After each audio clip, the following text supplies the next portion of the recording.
Russell Raphael from North London, Ulysses.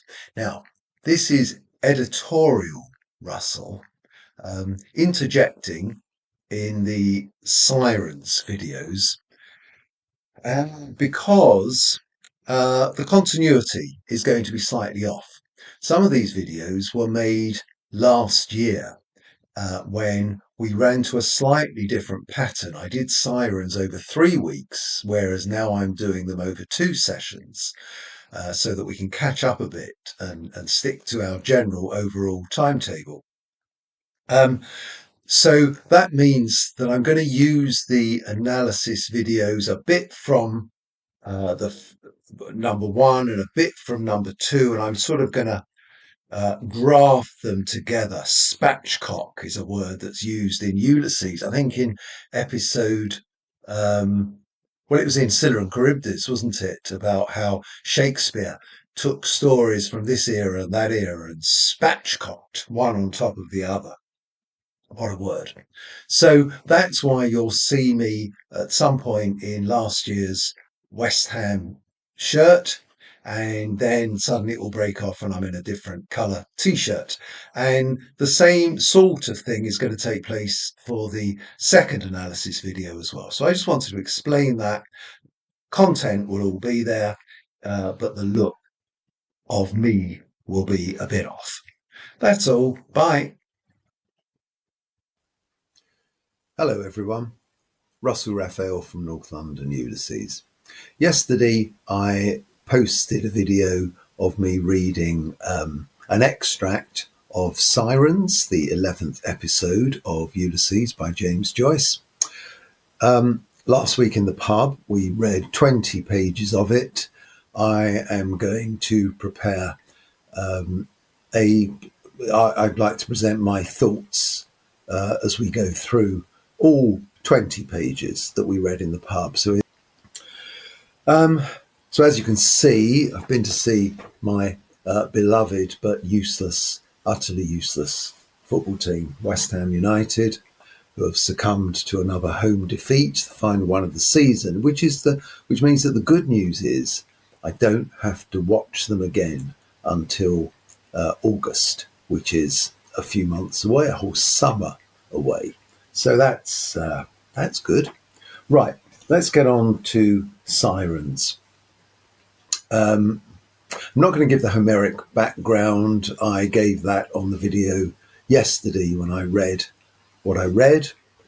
But clearly we need to bear in mind the general theme of temptation and distraction. Distraction from what? Well, the ultimate goal of Odysseus was to return home to Ithaca, to his faithful wife Penelope and his young baby son Telemachus, not now so much of a baby because he's been gone 20 years, so Telemachus is now 22. And so that's in the Odyssey. Taking Bloom as our Odysseus, which I think is fair enough to do. Oops, hang on.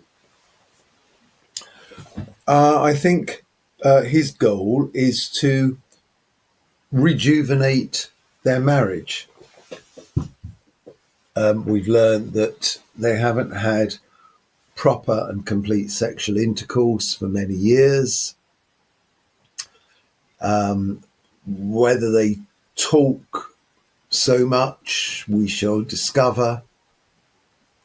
Molly is on the verge of committing adultery as this chapter proceeds, around 4:30 in the afternoon, or around four-ish anyway, between 4 and 5. So that, this is not good. So his main task is to get back home. So how is this distracting him? What are the sirens in this context? Who are these mermaids on these rocks alluring men to their watery deaths? We can think of them as people. That's reasonably straightforward, that it's the two barmaids, Miss Douce and Miss Kennedy. They're alluring men to drink in their bar. They're not particularly successfully doing so with Bloom, who will have a glass of cider with some dinner. So he's probably not bashing on the alcoholic door with that one, but many others are clearly regulars. So on a more general basis, they are distracting in that sense. We might also think about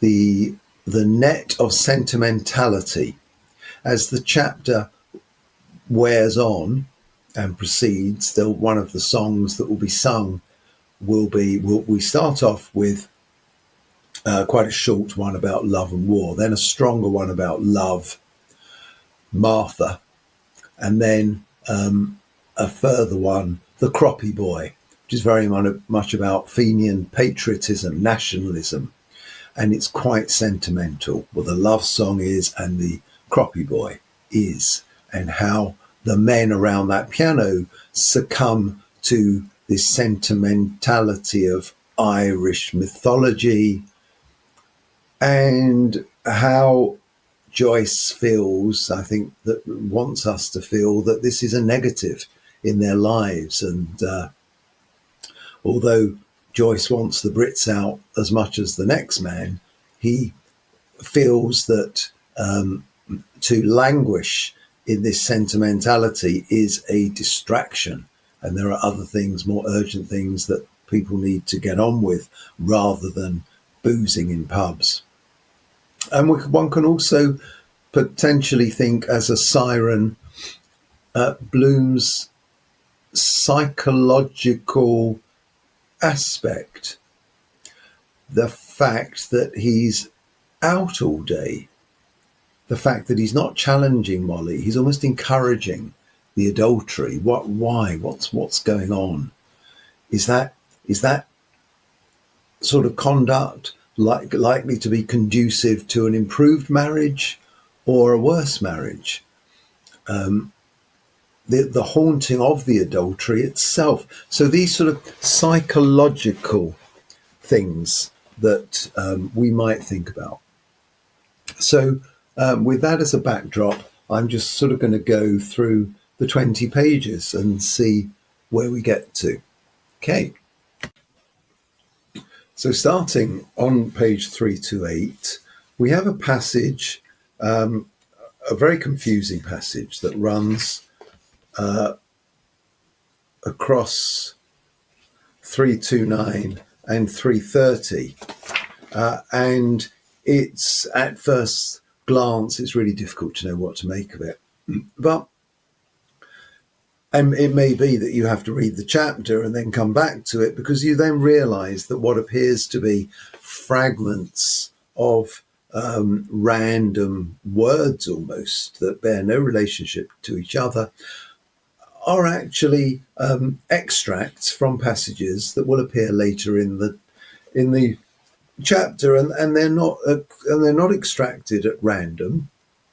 It sort of starts at the beginning and continues, and it references various themes until we get to words done and begin.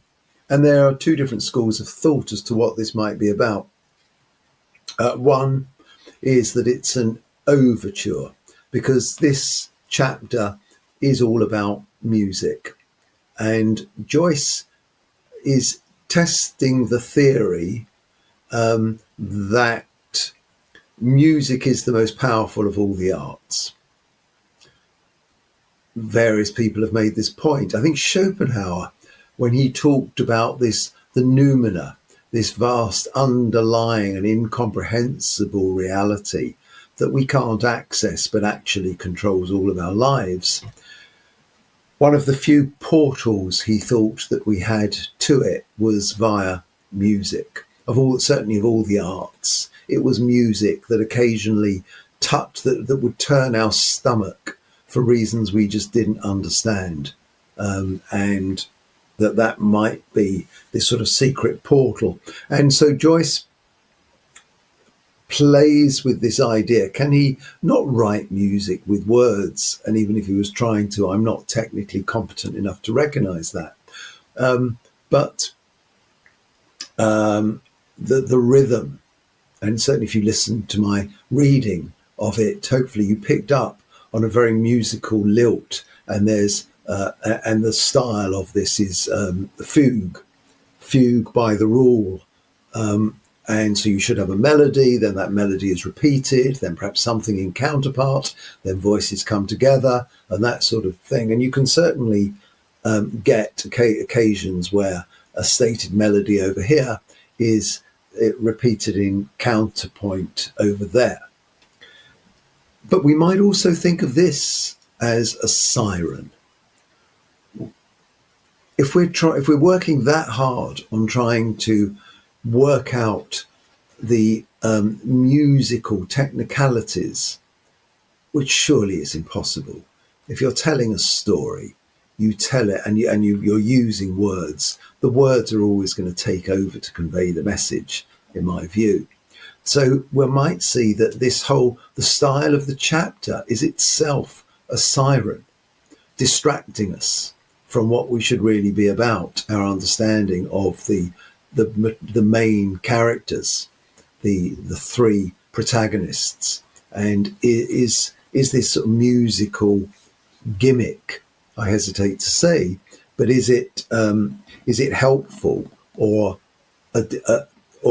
something of a distraction in that endeavour? So it could be an overture. It certainly refers to all the various themes and it's done in the right order. But it might also be, people have said that it's almost as though the orchestra is warming up.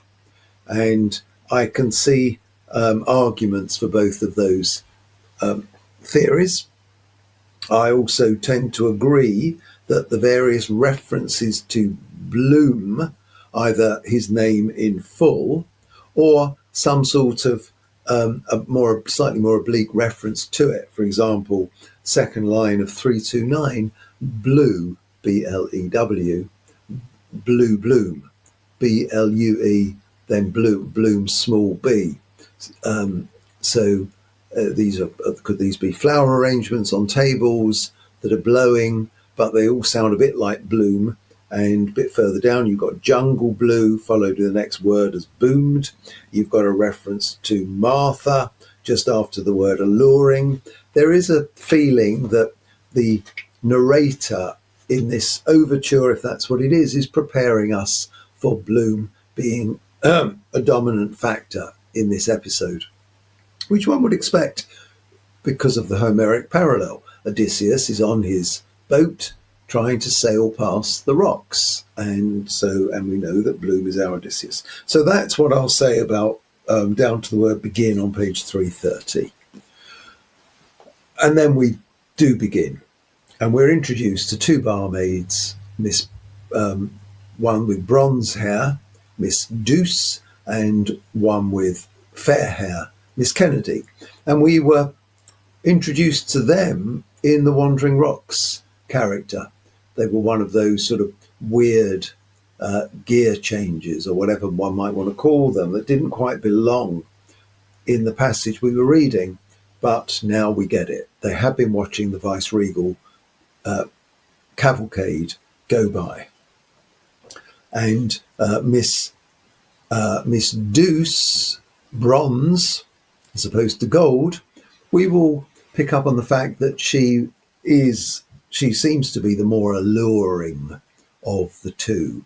Her hair is thicker and perhaps shinier, bronzier. Is Miss Kennedy's perhaps more lank, or am I being rather insulting to her? But certainly Miss Kennedy Miss Douce seems to be the slightly more dominant of the two. It may just be in this moment, but in this episode. And she catches the eye of one of the aides in the cavalcade, and she gives him a look, and the man looks back at her as though she's trapped him in that moment. And she thinks, oh, wept, aren't men frightful idiots? And just before that, she says, he's killed, looking back. So she's caught his eye. He gives her a nice smile, and she's trapped in that moment.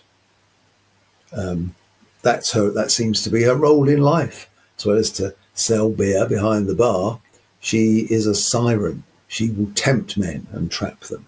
We'll learn shortly that she's just returned from holiday, where she spent some time sunbathing, tempting men along the beach. One might see a contrast with her work colleague, the other barmaid, Miss Kennedy.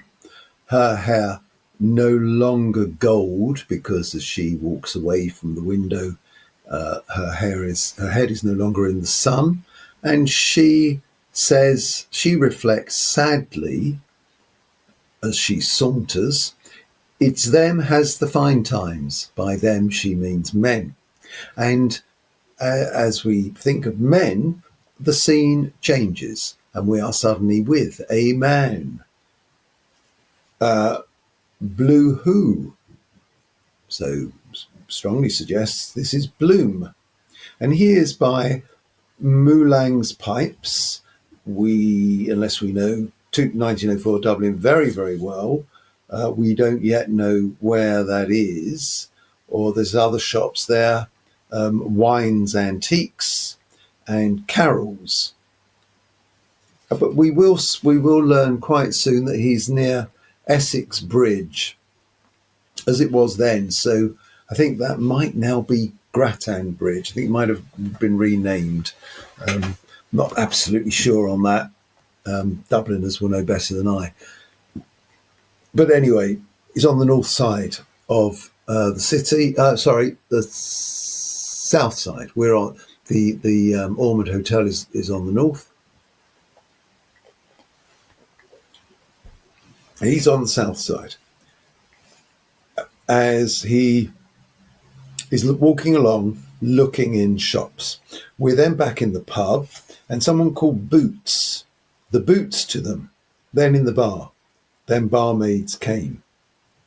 For them unheeding, he banged on the counter his tray of chattering china. "There's your teas," he said. So Boots seems to be a person.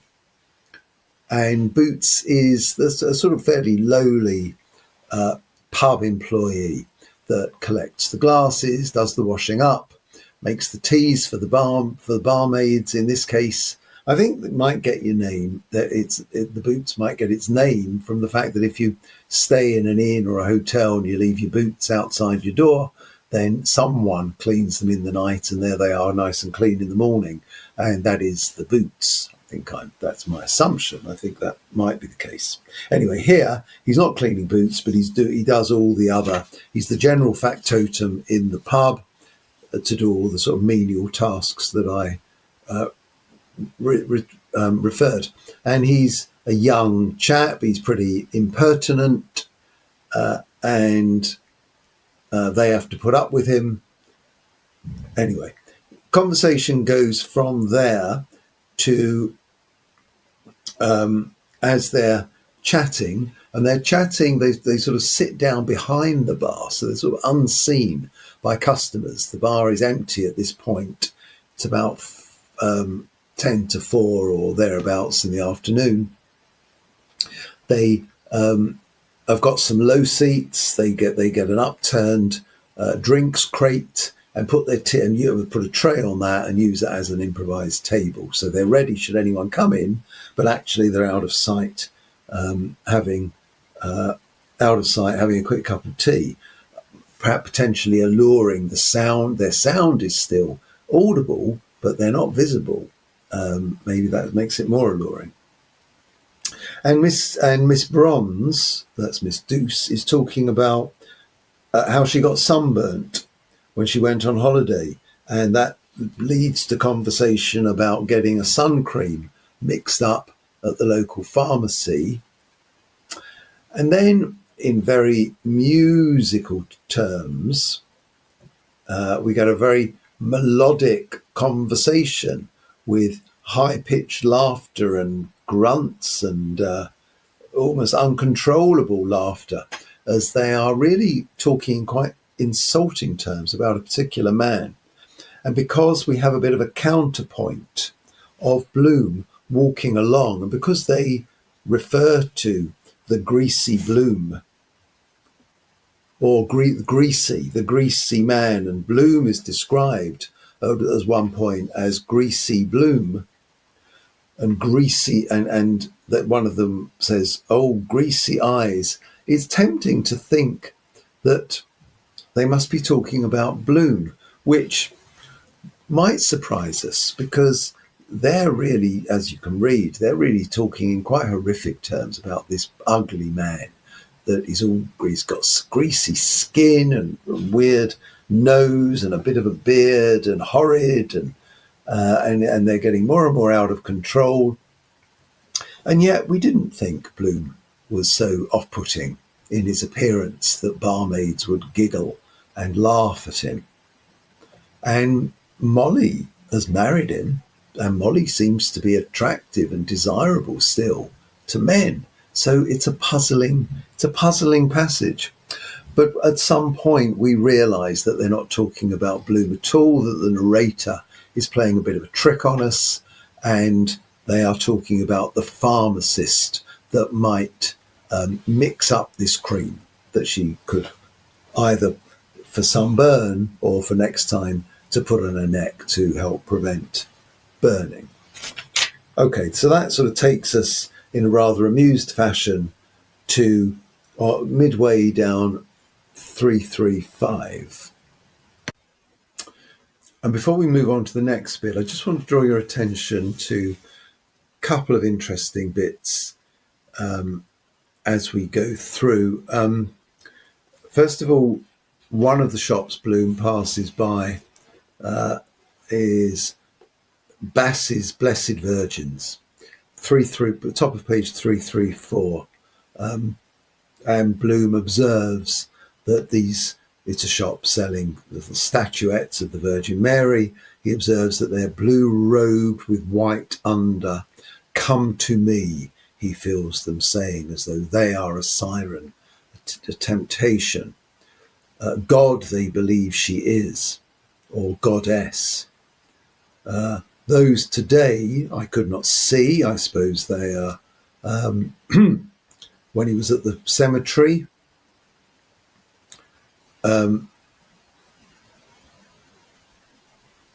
Right.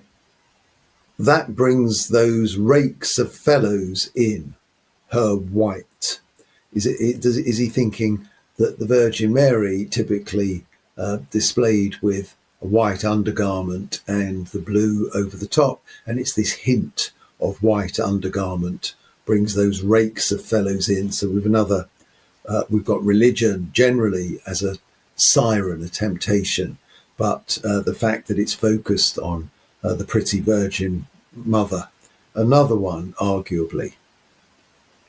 And I also want to draw your attention to the fact that he's carrying with him the book that he's picked up in Wandering Rocks at Merchant's Arch, the Sweets of Sin, and that this is it's a book about a woman whose husband works hard and spends his money on beautiful silks for her, but she wears them for Raoul, her lover. And Bloom is sort of, and increasingly as we go through the book, he's reenacting this. Blazes Boylan clearly being the Raoul figure, and he is the cuckolded husband. And especially halfway down 335, after he's thought about where he's going to eat, because it's now 4 o'clock, and that makes him feel a bit queasy because at 4 she said, i.e. Blazes Boylan will be coming over at 4 o'clock. And yet, no sooner has he had that thought about adultery, he's thinking about, I could buy her those violet silk petticoats if I can sort that ad out, if I can get 5 guineas, the Sweets of Sin. All right, we're then back in the bar, and who comes in but Simon Dedalus? Simon Dedalus, who you'll recall back in Hades, burst into tears at the sight of his wife's grave, only recently dug in the last 3 or 4 months. and penniless Simon Dedalus, who could afford to give really next to nothing for his daughters, now saunters into the pub, not only orders himself a whisky, but takes the alluring Miss Douce's hand in his and presses it indulgently and flirts with her and admonishes her for tempting simple men on the beach by sunbathing. We make of that as we wish. Let's move on.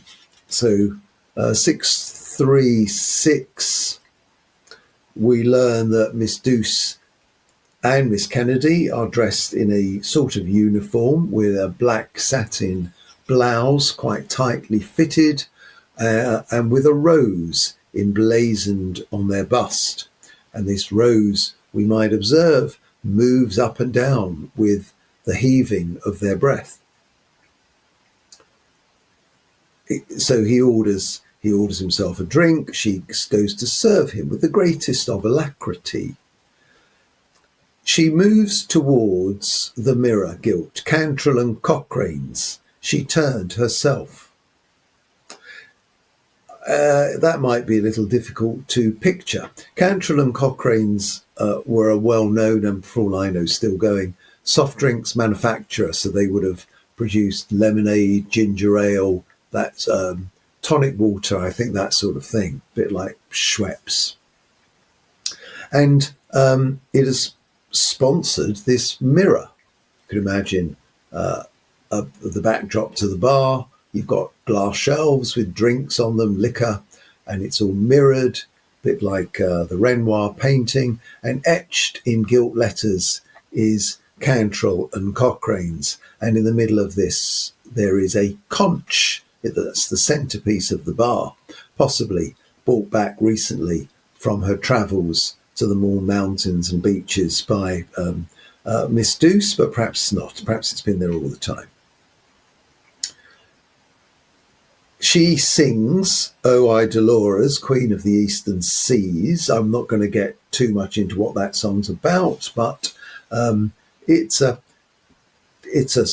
female queen calling for men to look to her, siren-like. And then in comes Lenihan. We know Lenihan was going to turn up because he promised Tom Rochford in Davy Byrne's pub that he will speak to Boylan later because he's due to meet him. And we know that that telephone call taken by Miss Dunn, that Lenihan has called and told her, tell your boss, Blazes Boylan, to see me in the Ormond Hotel at 4 p.m, which clashes. That's when he's told Molly he's going to be with her. So there we are, he's double dated.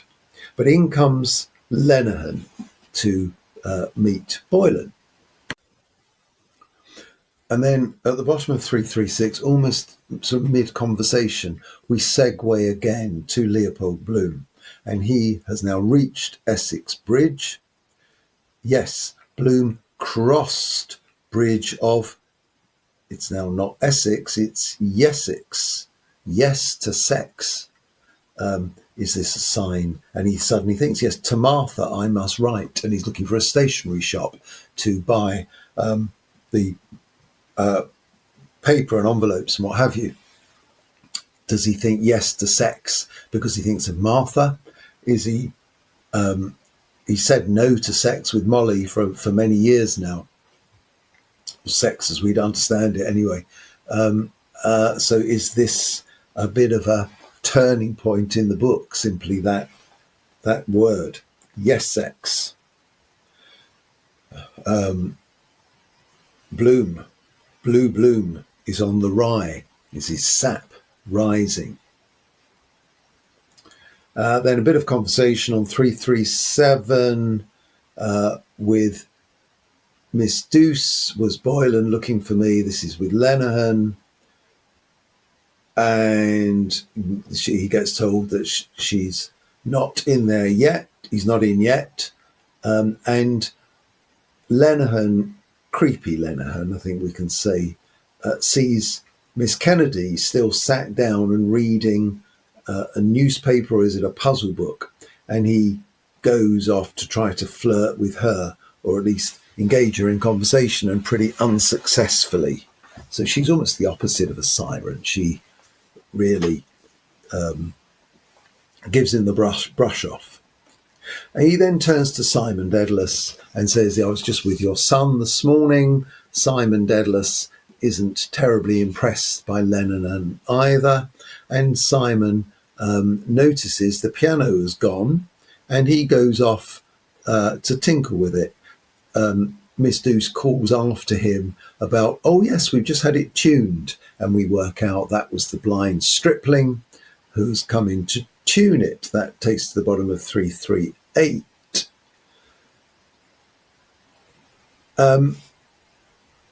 So now we think about the geography of this pub, because Simon Dedalus leaves the bar and he goes into another area that Gifford calls the concert room, which is where the piano has been placed, and it seems that they're preparing for a recital that's going to be given later that day or shortly. So we've got, in this pub, we've got the bar, we've got a separate concert room, which is simply walking from one to the other, and a restaurant area where Bloom shortly will sit with Richie Goulding, Simon Dedalus's brother-in-law. And that's another separate area again, and yet one can hear things from one to the other, and that geography will be important. So off Simon goes.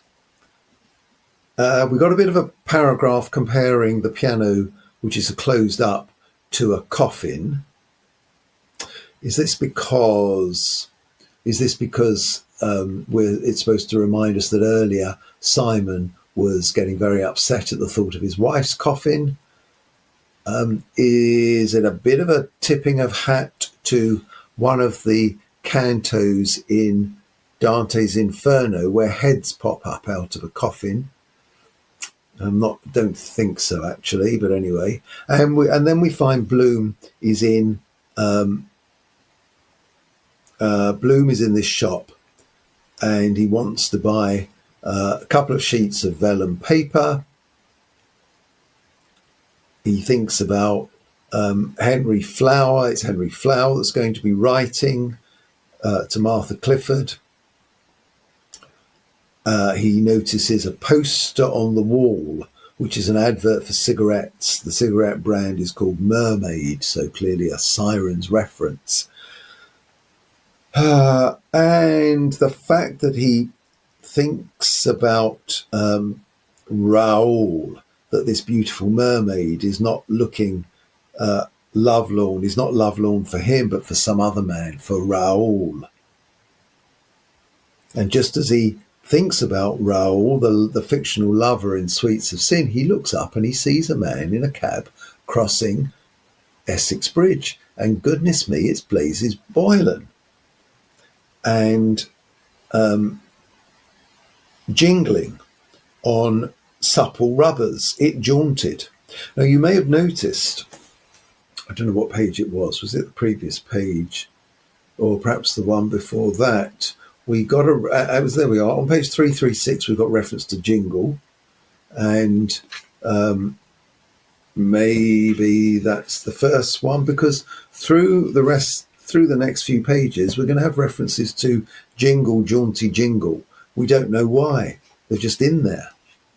But now we'll begin to figure it out. And we need to understand that the jingling is the bouncing of the cab, but also the bouncing of the rather noisy springs, the quoits in the Bloom marital bed that needs attention. You may recall back in Calypso, it was the first mention of Molly really was her leaning over in the bed, and Bloom could hear from outside of the room the quoits squeaking.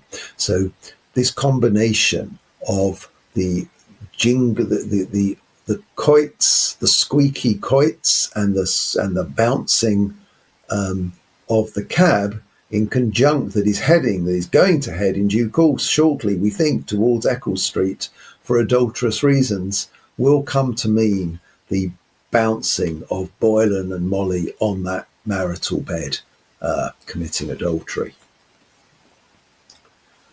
But so Bloom is so surprised, and he thinks, I'm going to run out, I'm going to follow him, that he forgets to pay and is called back.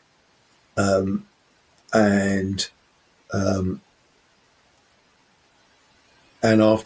he goes back and he pays and he gets some change, and that change is and for. That makes him think, at for she. Yes, at for she said. Blew him whom smiled. Blue smile, quick go to noon. He wants to get out of that shop quickly. He wants to know where that cab is going. And he thinks, well, yes, she smiled at you, but don't get too carried away at that. She's a sales girl. She probably smiles at all the men. Right. I'm going to think a bit more about him following Boylan. And in particular, I want to contrast the language, which we have: follow, risk it, go quick, at for, near now, out. Not only do we have Bloom on Boylan's case and the rhythm of that rather positive language, let's contrast that with the end of Les Dragonians on page 234, where Bloom was very much on the run from Boylan, and his words there: soap there, yes, gate, safe. Am I reading too much into it, or is that a similar rhythm? And might this be Bloom, a new Bloom, panther Bloom, he-cat Bloom, after its prey? No, a resounding no. I think that's reading way too much into it. Bloom remains far too timorous to be stalking Boylan. But nevertheless, there's something interesting going on there. He is now brave enough to at least follow, and curious enough to at least follow from a discreet distance. Okay, so he's bought his stationery, and we're now back in the bar, and and in the bar we hear a song, we hear music coming from the music room, the concert room, which is the tuning fork. The blind stripling has left his tuning fork behind, and we have a lovely paragraph at the top of page 340 describing the ringing of a tuning fork.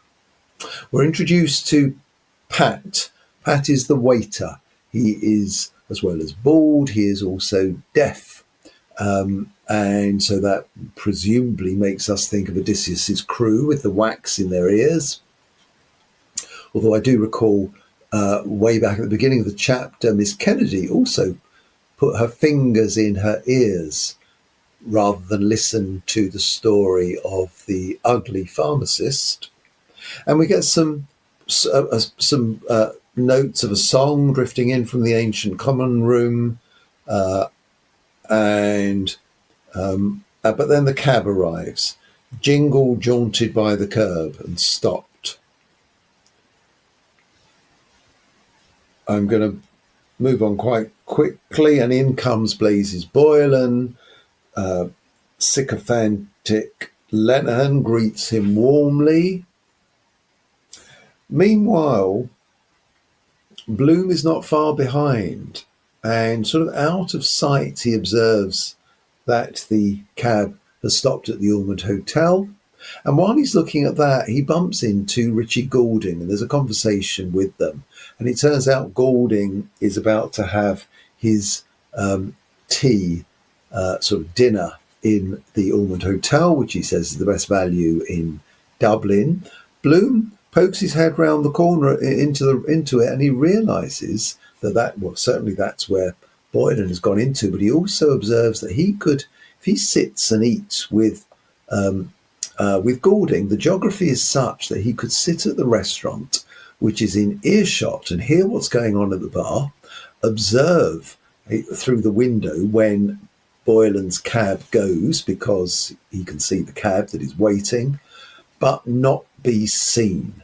So, we've got sort of it's an allegorical reference, surely, to Odysseus within earshot of being able to hear the beautiful music, but not being part of it, not being tempted to join and rush and be rushed like a magnet towards it. So that's our sort of geography. Boylan orders a couple of drinks, a pint of bitter for Lenihan, a slow gin for himself, and we get this rather alluring scene as Miss Douce reaches high to get to the gin, and her satin blouse stretches across her bust, and this seems to be having some sort of effect on Lenihan. And over on page 342, she serves the drinks.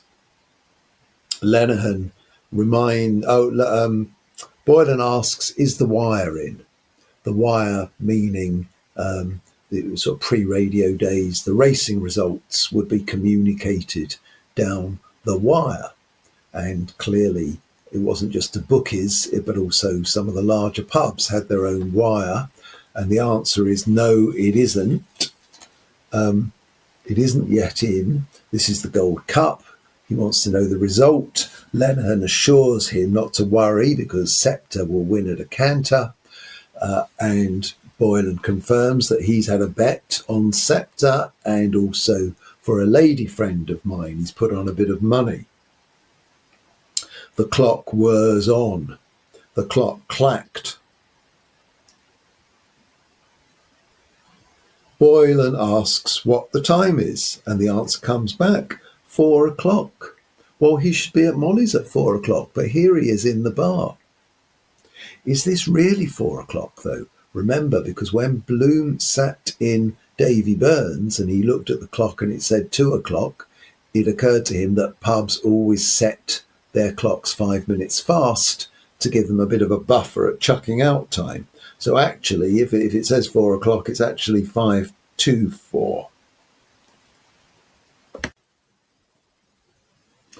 And remember, Bloom hears all of this from his sanctuary in the restaurant, and he thinks, what's going on? He's ordering a drink. Has he forgotten? Is he playing a trick on me, or worse yet, on Molly? But anyway, then we get to what we shall discover is the real mark of 4 o'clock. Creepy, oh so creepy, Lenihan encourages Miss Douce to sonner la cloche, ring the bell, strike 4. And she gets over her initial modesty, but decides to do it because Miss Kennedy is out of earshot and no one else seems to be listening. And would she have just done it for Lenihan? We don't know, but she certainly wants to do it for Blazes. And she has her eye on him as she raises her skirt in the audience of this little private group of 2. She raises her skirt above her knee. She pulls out the garter almost to breaking point, and then just as it is, she releases and it smacks against her thigh.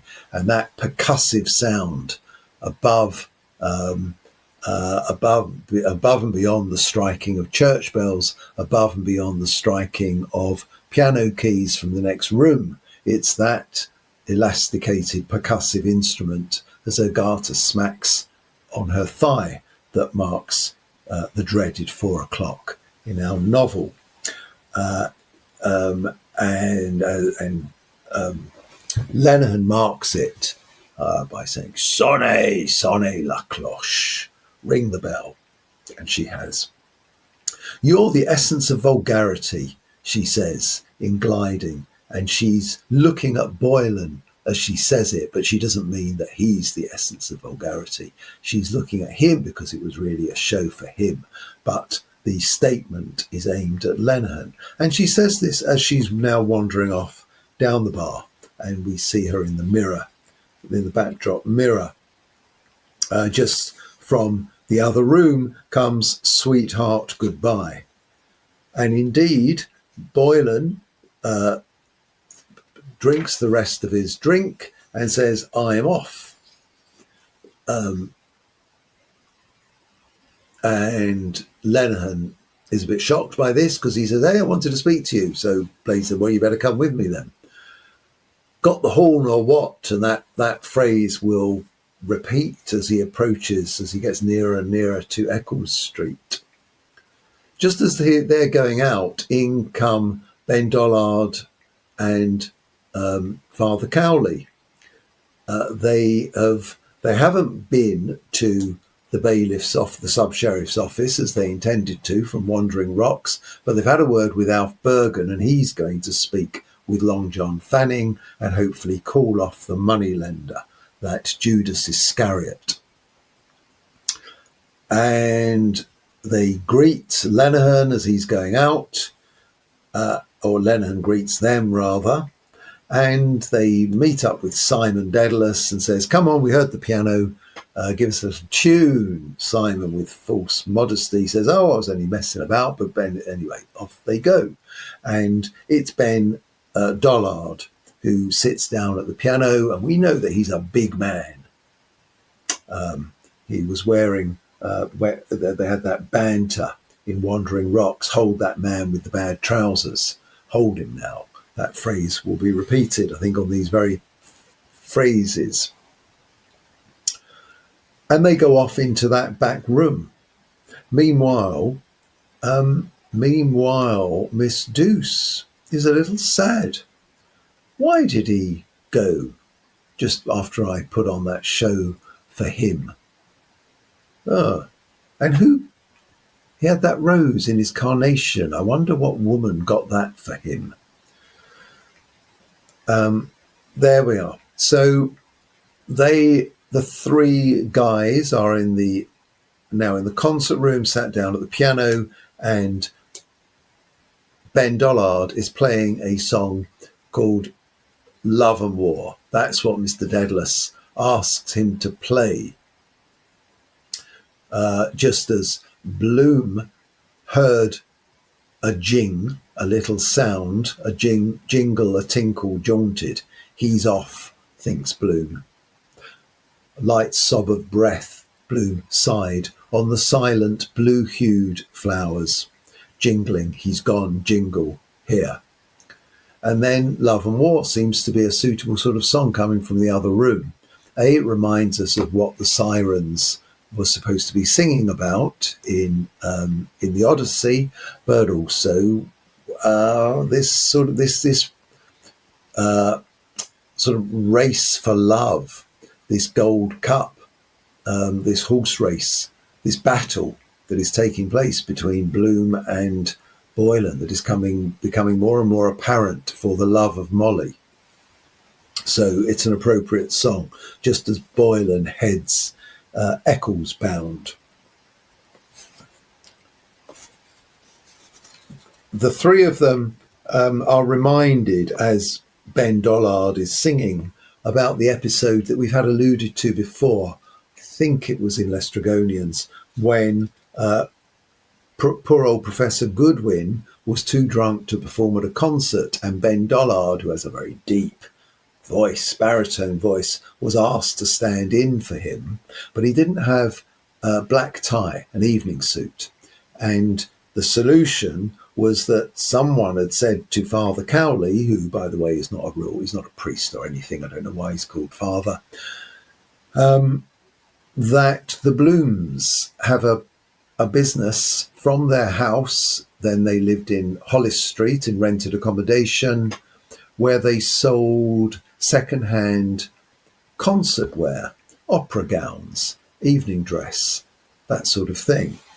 And so they eventually found it, and they borrowed an evening suit. The Blooms wouldn't take any money, as they recall, but it was too small, but it was all they had. And he's a big, big guy, and the trousers were very tight on him.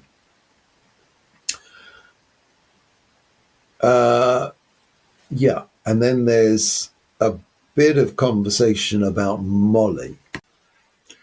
Simon Dedalus, with his usual mimicry, introduces the double entendre that, what does he say? Yes, Mrs. Marion Bloom has left off clothes of all descriptions. Left off, i.e. second hand, or left off in that she plays around a bit and undresses in front of men that are not her husband, I guess is the allusion or the suggestion there. Meanwhile, Bloom has ordered, Richie Goulding and Bloom have ordered liver and bacon and steak and kidney pie, respectively. And as they think about Molly, before they think about Molly, just at this point, we have Mrs. Marion met him pike hoses. This is Bloom. This is the narrator causing Bloom to think these words. Mrs. Marion, i.e. the way that Simon Dedalus, as rude as Blazes Boylan earlier, when he addressed that letter to her as Mrs. Marion, not Mrs. Leopold Bloom, but Mrs. Marion Bloom. Simon Dedalus, equally disrespectful to Bloom, calls her Mrs. Marion Bloom. So Bloom picks up on that. He's hearing it from the other room. Met him pike hoses. She asked him to explain the word. Met him psychosis. Met him pike hoses is her way of remembering the word with all of its phallic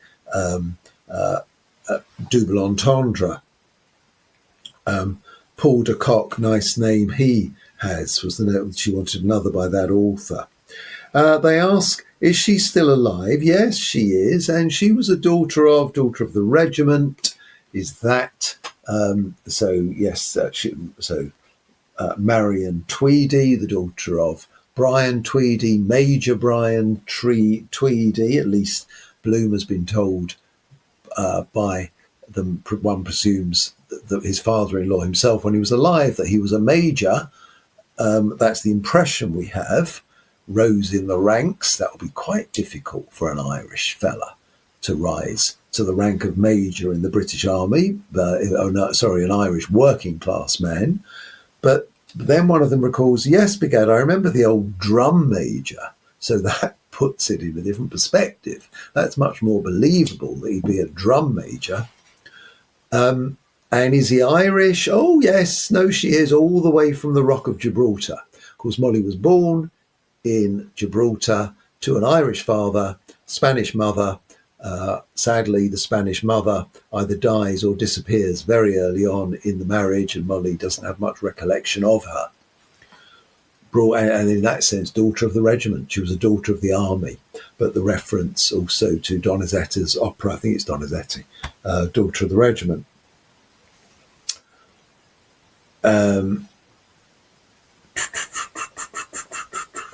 Right, Pat serves the dishes. Bloom gets his liver. And meanwhile, the cab has reached Bachelor's Walk. Jog jaunty jingled Blazes Boylan. Bachelor in sun, in heat. On bounding tyres, sprawled, warm-seated, ardent, bold, impatient.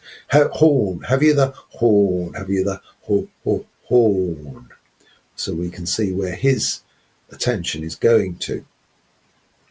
Just as Dollard, in his deep bass voice, when love absorbs my ardent soul. Is it love that's absorbing Boylan's soul? absorbing and tumescing, or is the tumescence somewhere else? Right. War. Cry. So Boylan gets the word slightly wrong, and they make a joke about those tight trousers and his loud voice. You'd burst the tympanum of her ear, man. Yes, and not to mention another membrane, Father Cowley added. And he says, move over, Ben, I'll take over. Father Cowley is much more expert musician than Ben Dollard. He says, I'll play, you sing. Meanwhile, back at the bar, there's a conversation about the cavalcade. The barmaids are talking to other customers about it. And what was the name of that Lord Lieutenant? Well, she can look it up in the paper. Well, no, don't worry about that. No, it's no trouble. And that's that conversation. Bit more conversation, a bit more song pours through from the other room in the middle of page 348. The music, the songs, the significance of the songs from this moment comes into it much more. And we will continue as we go forward to bear in mind who or what are the sirens, and what does this mean for Bloom in particular. This means we're in the middle of Sirens, and more specifically, it is going to centre around a piece of music, which is an aria called Mappari from the opera by von Flotow called Martha. And these are the pages we read in the pub. Do listen to that. If you'd like to hear me reading it, and I'm afraid with some terrible singing on there as well. I can't sing for tall hats, as Bloom will think today about someone else. So let's give it a go. We start on page 348 with the words in liver gravy, Bloom mashed potatoes. And I think it's worth reminding ourselves of why Bloom is there, what's going on, and more specifically, what is the geography of this pub. So he's in a pub called the Ormond Hotel. He's gone in there for two reasons. The primary one is that as he was buying some stationery near Essex Bridge, now I think that's Grattan Bridge, he was buying some stationery for a fairly nefarious purpose, because he wants to write another letter to his illicit pen pal, to whom he writes dirty letters and tries to invoke dirty responses from this lady called Martha Clifford. You'll already notice a connection between that he's writing, or he intends to write, to a lady called Martha, and the song that is going to be sung in the pub comes from an opera called Martha. But let's leave that there at the moment. So while he's buying that stationery, he notices his nemesis, Blazes Boylan, in a cab going over the bridge, heading towards North Dublin. And this worries him enormously, because he knows that Boylan has arranged to turn up at Molly's at 7 Eccles Street at 4 p.m. to take her through the programme for the concert that's going to take place in Belfast the week after next. And Bloom strongly suspects that it won't just be that will be the professional business that will take place, but there'll be all sorts of other more amorous business going on while husband Bloom is out the way. So Bloom decides to follow him, and to his surprise, he sees that he goes into the Ormond Hotel, which is called a hotel, it's a pub. And this intrigues Bloom, because it's coming up to 4 and Boylan's gone in there. So what's that about? So he's gone in, and that's one reason why he's gone in. But the other reason is that he bumps into Richie Goulding outside. This is Simon Dedalus, his brother-in-law, and Richie says, "Oh, what are you doing?" Bloom says, "Oh, I'm thinking about where to eat." And Gordon says, "Oh, I'm just about to eat in here. Why don't we go in and have a meal together?" Now, Bloom is reluctant to go in. He doesn't want to be seen by Boylan, but as luck would have it, he realizes that the restaurant is sort of tucked away round the corner, the restaurant part of the pub, and so he can hear what's going on at the bar without being seen himself. Not only does he hear what's going on in the bar, he also hears music being played in an adjoining room in the concert room. It's all sort of open plan and with doors held open, held ajar by waiters, as Bloom will ask for it to be done. He can hear, but without being seen. It doesn't take much imagination to realize that this aligns with Odysseus, enabling him to hear the music, but because he's tied to the mast and have wax put in his sailors, his crew's ears, he won't be. In this way, he can be. He can sail past the sirens, but hear the music. As much as he wants to be tempted, he won't be able to communicate to his crew to sail over to the rocks where they will surely die. So I think that just about gets us up to it. Last time we heard our first bit of music, Ben Dollard playing Love and War. Now Simon Dedalus is going to be persuaded to sing this aria, Mapari, which is all about love and loss. So let's get on with it. So Bloom mashes his mashed potatoes into his liver and gravy, reflects on Ben Dollard has just sung Love and War, and that reminds him of the evening that he came round to them in Hollis Street because he needed a dinner suit, black tie. And we've heard this story before, haven't we, in Davy Burns, where he was a last minute, and also last time they were talking about it round the piano, where he was a last minute stand-in for Professor Goodwin, who was too drunk to perform at a concert. But to perform, you needed to be wearing black tie, and Ben Dollard didn't have one. The Blooms ran a second-hand clothes business as a sort of sideline at the time when they lived in Hollis Street. Molly obviously was a singer in the business, so they thought that they could earn some extra money. They would buy up second-hand clothes and then hire them out. And Dollard came to them asking for this, see if they could help him out, which they did. Didn't take any money, but unfortunately the only suit they had was way too small for him. He was a big man, and it seems, by the sound of things, a well-endowed man. And Molly threw herself on the bed laughing after he left. She was screaming, kicking, with all his belongings on show.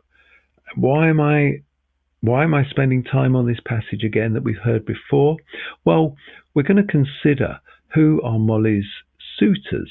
Is her adultery, that is pretty much taking place as we speak, a one-off, or has she done this sort of thing before?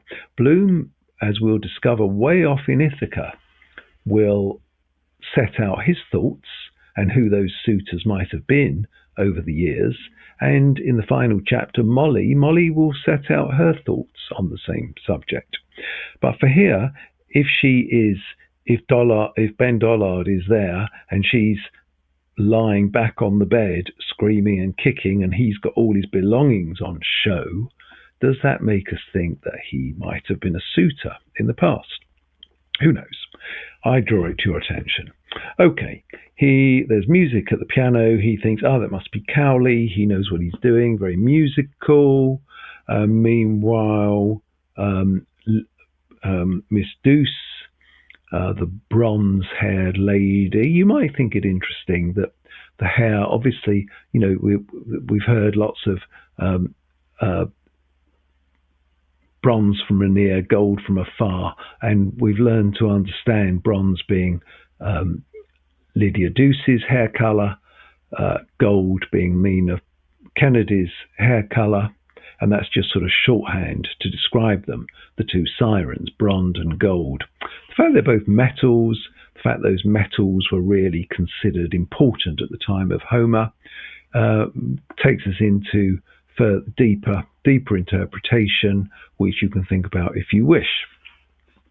Anyway, right. Okay, let's go on to page 349. Yes, there's Cowley at the piano. He thinks about instruments played well, instruments played badly. Halfway down, jiggity jingle, jaunty jaunty. We know that this is making us think about Blazes Boylan making music on his way to make music with Molly as he bounces in his cab, in this bouncy cab. Jingle jaunty jaunty. Only the harp, lovely gold glowering light. It's the middle of 349. A girl touched it. Poop of a lovely, reference to sort of Cleopatra's barge. I think Gifford refers to that. Golden ship, yes, Cleopatra's ship. The Erin, the Erin's king was the barge, the pleasure barge that Bloom went on, pleasure boat that Bloom went on. The harp that once or twice, reference to the traditional Irish song, the harp that once through Tara played, was it? I've got that music somewhere. Cool Hands, Ben Hoth. Ben Dollard reminds me of Ben Hoth, the Rhododendrons, his time having sex with Molly. We are their harps. There. Who's there? Not sure. Might be women, generally. Molly has got Bloom and Boylan on the go, plucking her strings. He is the...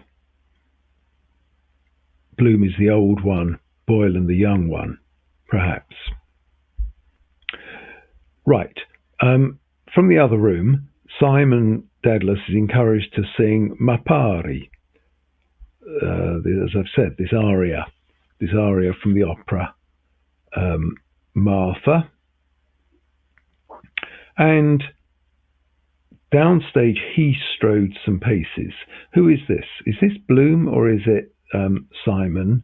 I think it's Simon Dedalus, but either way, he looks at a seascape, A Last Farewell by John Willis, Gifford suggests. And farewell and loss is going to be the subject of this song. And it might be worthwhile at this point giving you a very, very brief synopsis of the opera Martha. It's the story is fairly typical of romantic operas, coincidences and aristocracy and class. And basically, you've got an aristocrat, Lady Harriet Durham, who is bored with being an aristocrat, wants to have some fun, goes off to Richmond Fair with her friend dressed up as lowly servant girls. As luck would have it, at Richmond Fair there is a tradition where one day in the year girls can line up and be bought as servants for a year, and they for fairly cheap prices, and they get bought by these two lowly farmhands, Lionel and Plunkett. But they're not very good at doing their job. They go back with them. They're not very good at doing their job. And Lady Harriet Durham realizes she doesn't want to be a servant, so she escapes. And Lionel, by this time, has fallen in love with her, and he misses her desperately. One day, he's out, and there's a hunting party, and he sees... she goes by the name of Martha. He sees Martha hunting on horseback in this party, as now restored as Lady Harriet Durham, as this aristocrat. He says, "But you're Martha. When I first saw you, I fell in love with you. I first saw you, and I know I've seen you just now. All my feelings have come flooding back." She pretends not to know him, and he is incredibly depressed. What then happens? He is then, by coincidence, he has got this ring, and his father or someone has told him, if ever you're in big trouble, tell the Queen about this ring, and this ring marks him out as a former aristocrat himself, falsely accused of some sort of plot or seditious thing, God knows what. Anyway, the Queen pardons him. He's restored to his previous position as an aristocrat. Lady Harriet realizes, oh, yes, I do love him after all, because now, especially now he's an aristocrat, I don't have to worry about this class thing. And they live happily ever after. So that's a brief summary of Martha, which we'll bear in mind. So over on to page 350, and you've got Bob Cowley at the piano, and he gives Simon Dedalus a bit of a start. He sings the first couple of bars of the aria. Ma pari tutamo il mio sguardo l'incontra, blah blah blah, which broadly is when she appeared to me. It was a vision of delight I discovered with my eyes, etc. So,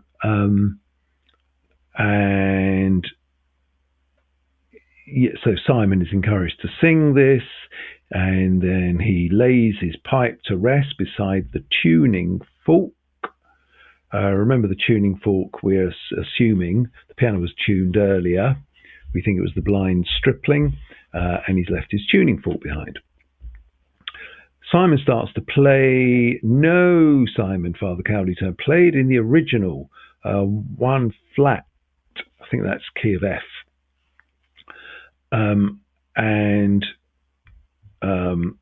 But Simon's all a bit confused, and Father Cowley says, look, don't worry, I'll accompany you. Get up, you sing, I'll play.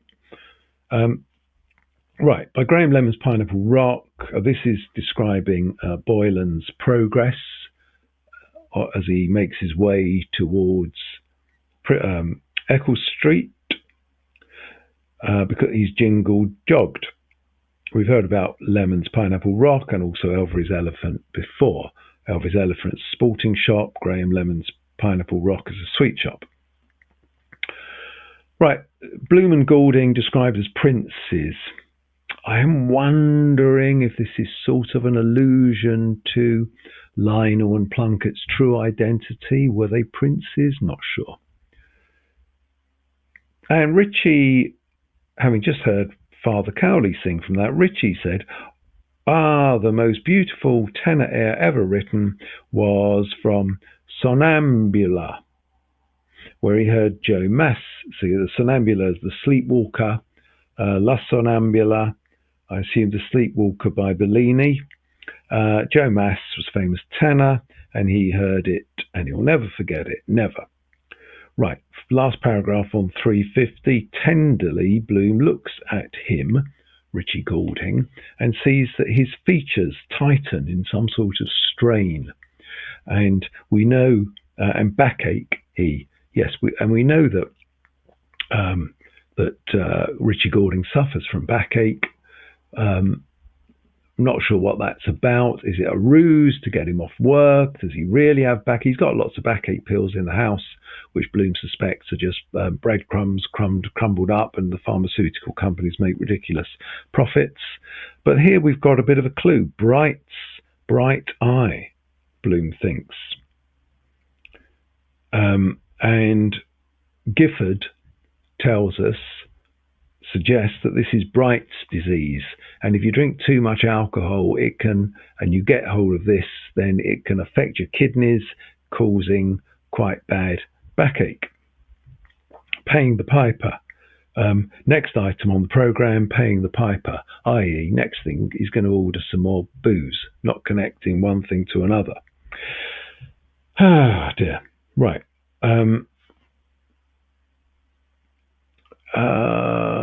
Right, and he's thinking further on page 351, he's thinking further about Richie Goulding, how he's a bit strange, he'll save up, collects matches from counters to save, and then squanders money in other ways.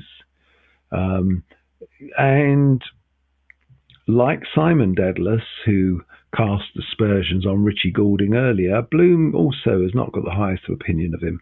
He thinks he's a serial liar, 351, coming out with a whopper now.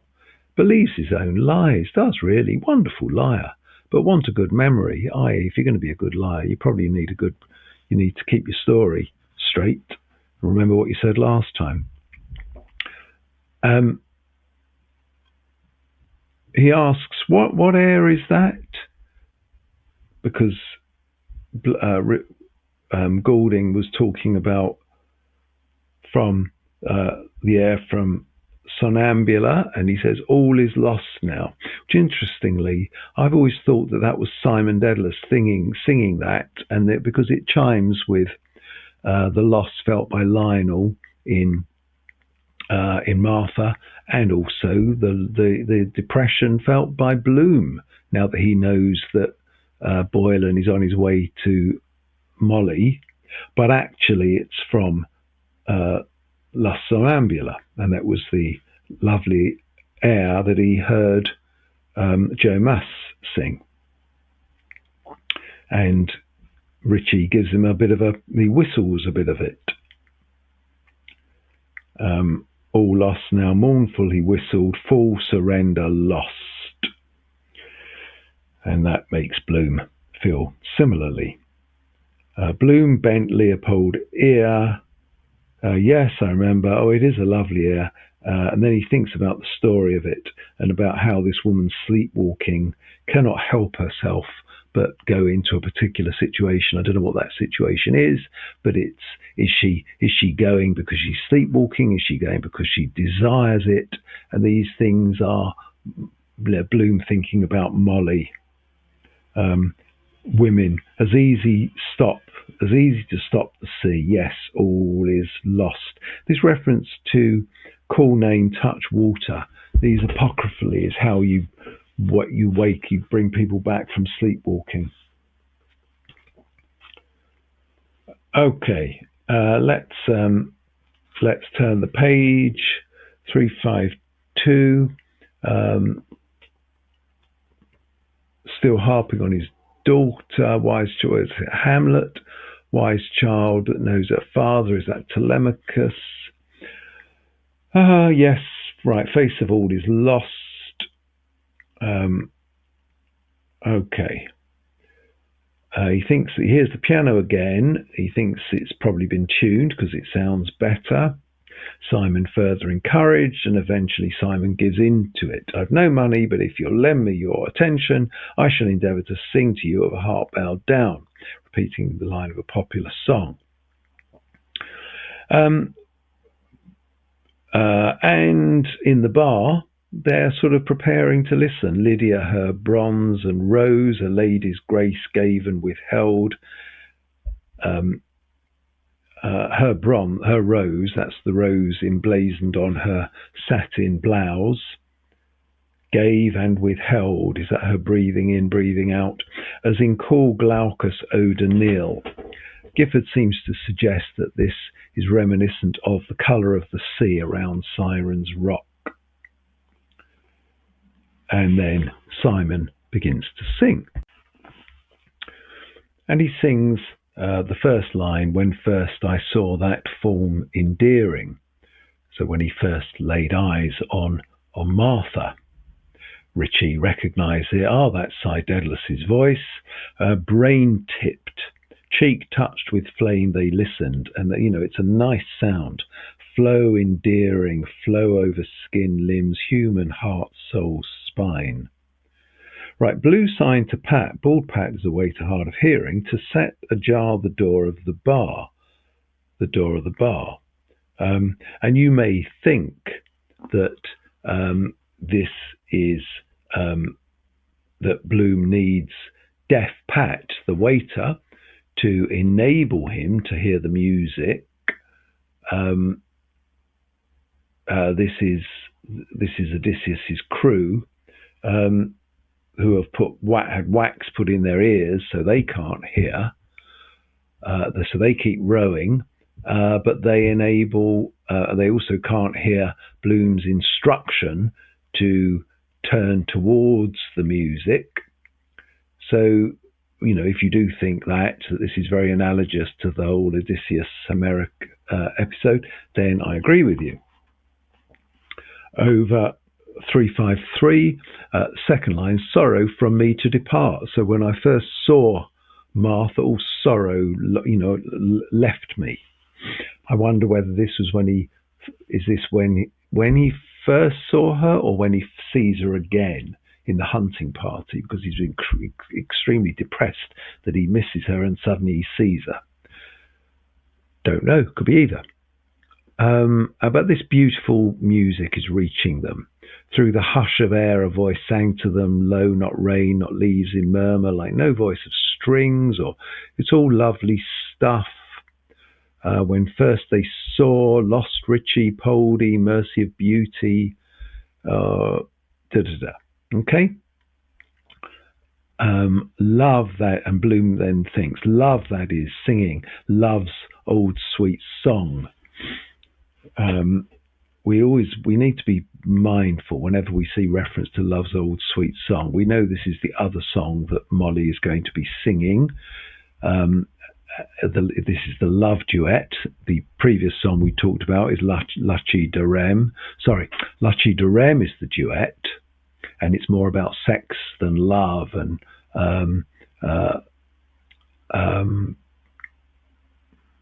temptation and seduction by the man of the innocent woman. Does it lead to rape? Certainly, if it isn't rape there, it'll be rape elsewhere in the opera. So that's really not about love.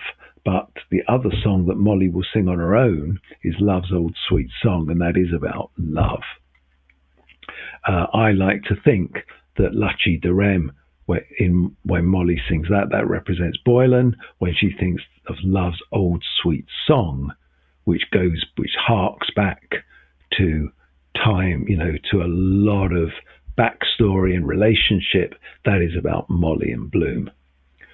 But Bloom, as he's listening to it, he unwinds slowly the elastic band from his packet, the stationary packet, and he winds it around his fingers. This surely is Odysseus being tied to his mast, so he can't go over and remonstrate with his men to sail towards the Sirens, and he might shout at them to do so, but they won't hear him because they've got wax in their ears. Next line, full of hope and all delighted. Who's full of hope? Is that Lionel because he's seen Martha again? Is that Bloom because he's thinking, I'm about to write to Martha? Is it Boylan on his way to Molly? Don't know. But Bloom is now thinking about Boylan because tenors, they get women by the score. These good-looking tenors tend to be the sort of A-stars of the opera. Get women by the score, double entendre. My head, it's simply jingle all delighted. This is all Blazes Boylan. My head, it simply swirls. Reference to Seaside Girls, the song that Boylan sings. Swirls, he pronounces it slightly weirdly. Jingle all delighted. The jingle is a Boylan reference. He can't sing for tall hats. That's Bloom not thinking about Simon Dedalus, but thinking about Blazes Boylan. Perfumed for him is a line from Sweets of Sin. So perfumed for Raoul, the lover, Boylan. That's mixed in with Martha Clifford. What perfume does your wife wear? I want to know. Jing, stop, knock. He now imagines that Boylan has arrived at the door and that Molly comes to answer the door, a last look in the mirror before she answers it. She's got her kissing comfits, her little sweets that she has to make her breath smell sweet. Hands felt for the opulent, again a line from Sweets of Sin, the book that Bloom thinks is depicting their love triangle that's going on for real. But alas, 'twas idle dreaming. The next line in the song. We could interpret that in many ways. Have a go if you want. Right, Bloom now thinks about Simon Dedalus and what a lovely voice he's got. Glorious tone he has still, the cork air softer. What a silly man. He could have made loads of money. Simon Dedalus, a.k.a. John Joyce, James Joyce's father, supposed to have had a wonderful voice, one of the best. Joyce could have been a professional singer, and he didn't have the voice of his father. But alcoholism ruined it. And Bloom thinks he wore out his wife. He's killed. He gave so much trouble. He's killed off his wife. Now he sings. Keep a trot for the avenue. He can do it every now and then. But over the page, to sing nicely, you need to be abstemious, like Jenny Lind, the Swedish soprano, was very careful how she treated her body.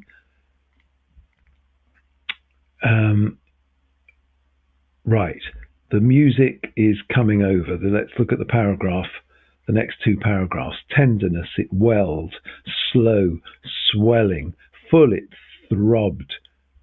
Now he's imagining Boylan's in the house. Something is swelling and throbbing. Give, take, throb, a pulsing, proud, erect. I don't think we need to delve too deeply into our imagination to work out what's going through Bloom's head. Words, music, well, no, it's what's behind. And what is behind these words and this music in Bloom's head.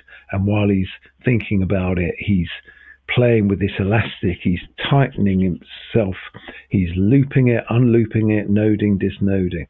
And what have you got? You've got the flood of warm, jim jam, lick it up secreteness flowed to flow in music, out in desire, dark to lick flow, invading, tipping her, tapping her, topping her. Sex. Tup, the joy, the feel, the warm, the tup, to pour. Oh, now we get gushing, sluices, pouring, gushes, flood, gush, flow, joy, gush, tup, throp. Now language of love. It doesn't leave much to the imagination to read the sex and then the ejaculation. Ray of hope. Don't know. Beaming. Right. Lydia for Lidwell squeaks. Scarcely hear so ladylike the muse unsqueaked by ray of hope. Ray of hope. I only mention this because the interesting little backstory with this. I say interesting. It's probably an exaggeration, slight exaggeration. The manuscript, Joyce's original manuscript, said ray of hopk, Hopk, which printers assumed was an error, and they put ray of hope. Gabler, in whenever that came out, was it 84, 86, changed it back to ray of hopk in deference to the manuscript, with a suggestion that was this Lydia unsqueaked, a ray of cop pop. Is it the sound of a cork popping as she undoes a bottle? Anyway, there it is. Right, Bloom thinks, yes, that aria's from Martha. That's Mapari from Martha. That's coincidence. I was just about to write to her. I bought my stationery. I've come in here to do it. I'm going to do it here because the pens are better in the post office. The pubs are all chewed and horrible. I'm sat down at a table here. It's much easier. Anyway, it's he thinks I was going to write a little letter, and it goes through his head. It's not going to be yes, I can't really write long, but please accept my little present. He's going to send her some sort of present to play on her heartstrings and also her purse strings. We shall hear what the present's going to be, and he does think it's strange that Simon has of all the songs he could have sung, it's from the opera Martha. And Simon continues singing. The voice of Lionel returned. How first he saw that form endearing, how sorrow seemed to part. and it won, one packed Bloom's heart. Does it win his heart? Well, we shall see. Wish I could see his face, because Bloom, like Odysseus, he can't see the sirens because the ship isn't sailing too near. Bloom's in a separate room. And he thinks on the line, when first I saw that form endearing, and he thinks this is now 355 at the top, when he first saw Molly, he met her at Matt Dillon's party in Terranure. She wore a yellow dress with black lace. There was a game of musical chairs. They ended up being the last two, and that was how they sort of got introduced, laughing. Charmed my eye, singing, waiting, she sang. Molly then subsequently sings, and Bloom turns the music for her. Full voice of perfume. What perfume does your... That's the line from Martha's letter. What perfume does your wife wear? I want to know. Bosom I saw, both full, throat warbling. Now, one can imagine if Bloom is turning the pages for Molly, turning the music as she's playing the piano, he's sort of looking, slightly creepily down her dress. She's wearing an evening gown, lowish cut dress. She thanked me for turning the music, I guess. Why did she me? I'm assuming that means, why did she pick me? Why did she marry me? Of all the men, fate, Spanishy eyes, Martha, ah, Martha. As the song comes in from the next room. Next paragraph, in cry of Lionel loneliness that she should know, must Martha feel, for only her he waited. Where? Come thou lost one, come thou dear one. All sentiments that maybe describe the Bloom's marriage, as well as Lionel's feeling for Martha. Alone, one love, one hope, one comfort me, Martha. Bloom thinks as he's doing it. Chest note return. So he's that sort of technical point about the chest note is quite interesting, and we'll look at it more in the next paragraph. That Bloom is not being taken in by this music. He's thinking about it technically as well, at a sort of level. So in the same way that Odysseus can hear the music but is not going to be tempted to go to it, whereas those others in the bar might really be taken in by this wonderful music. And then we have the word come. And again, one might think about ejaculation in Bloom's head, and particularly in that context, it's both the note that is being sustained and also arguably the ejaculate, but it soared, a bird, it held its flight, a swift pure cry soar, silver orbit leaped serene, speeding sustained to come. And then the technicalities again, don't spin it out too long. When you're holding this note, he's imagining is when Molly is rehearsed, doing this big, long last note, soaring high, resplendent, a flame crowned, blah, blah, blah, blah, blah, blah, blah. Of the ethereal bosom, high of the high, vast irradiation everywhere, all soaring, all around, above all the endlessness. You can, we can interpret that in a number of ways. To me, Siapold, we have the amalgamation of the character Lionel being sung via Simon and telling the story of Leopold, who has lost his dear one. Come, well sung, all clapped, they all clap him, very well done. And then we segue over to Boylan, the middle of page 356. And it's editorial Russell again. So that's where I'm going to leave it this week. I'll cut that video off mid-stroke, We've just got to the end of that song, Mapari, and that's where we left it in the pub. Everyone wishing Simon Dedalus, hailing him with bravos and well done, Simon, and all of that. So that marks the end of that song. I think it's an appropriate place to stop. We'll move on to another song next time with the rest of that video spatchcocked again onto what was the third video last year. Only be 2 videos this time. And so sorry for all the discontinuity and the pretty bad editing that I had to do to try and make it work. Hopefully, wasn't too bad. And I'll see you next time. Bye.